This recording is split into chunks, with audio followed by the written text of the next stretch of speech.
7 વાગ્યાથી આ વગર ચોકડીની સમસ્યા છે। વરસાદ તો 2 કલાક થયો છે, પણ માણસો 10 કલાકથી હેરાન થાય છે। રાતના વરસાદનું પાણી હજી ઉતર્યું નથી અને ત્યારથી સવારના 2 કલાકના વરસાદમાં આ પોઝિશન છે। તો તમે ખાલી વિચારો કે વરસાદની તો હજી શરૂઆત થઈ છે। રાજકોટમાં તો પહેલો વરસાદ છે અને આ ચોકડી આજુબાજુના બધા વિસ્તારને અસર કરે છે।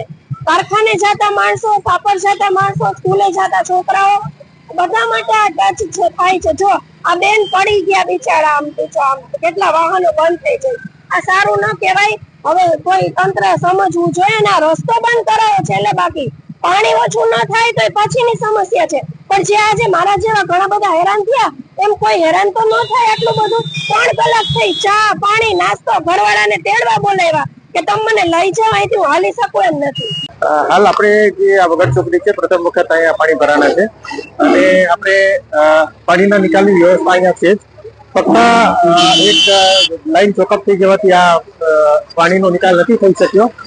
હવે તકેદારી રાખશું કે આ વસ્તુ ભવિષ્યમાં રિપીટ ના થાય। ના કામગીરી એનું જે જ્યાં જ્યાં પાણી ભરાવાનો પ્રશ્ન છે ત્યાં સતત આપણું મોનિટરિંગ અને સતત અમારું સુપરવિઝન